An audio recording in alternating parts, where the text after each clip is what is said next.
అతడు రోగి అయ్యున్నాడని యేసు వినినప్పుడు తానున్న చోటనే ఇంకా 2 దినములు నిలిచెను. యోహాను 11:6. ఈ అద్భుతమైన అధ్యాయం మొదట్లోనే ఉంది. యేసు మార్తను ఆమె సహోదరుడైన లాజరును ప్రేమించెను అనే మాట. దేవుడు మన పట్ల చేసే కార్యాలు మనకెంత అయోమయంగా అనిపించినప్పటికీ ఆయనకు మనపై ఉన్న అపారమైన మార్పులేని ఉచిత ప్రేమ మీద మనం నమ్మకం ఉంచి దాని గురించి ఇతరులకు చెప్పాలి.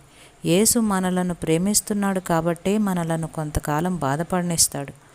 తమ తమ్ముడి సుస్థి వార్త వినగానే ఆయన అన్ని ఆటంకాలను దాటుకుని వచ్చి అతన్ని బాగుపరుస్తాడని మరియా మార్తలు అనుకున్నారు.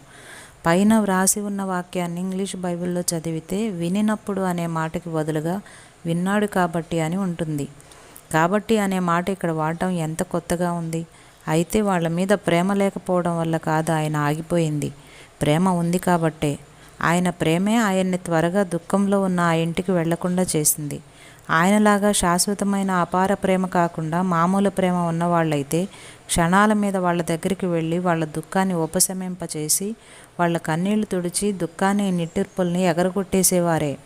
అయితే దుఃఖమనే దేవదూత తన పనిని పూర్తి చేసేదాకా ఆ కరుణామయుణ్ణి ఆపి ఉంచగలిగింది దేవుని దివ్యప్రేమే. బాధ వల్ల దుఃఖం వల్ల మనం ఎంత మేలు పొందామో ఎవరు లెక్కగట్టగలరు?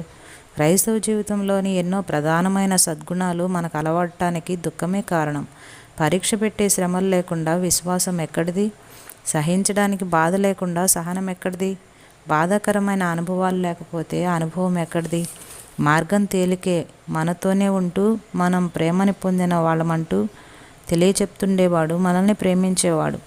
ఆకాశం మబ్బు కమ్మితే బాధలు వేధించితే ఆయన్నే నమ్ముదాం, మనల్ని ప్రేమించినవాడు కదా. అన్నిటినీ తాకే కాలం ఆయన ప్రేమని మట్టుకు తాకలేదు. క్రీస్తు హృదయంలో నుండి ప్రేమ పారుతూనే ఉంటుంది.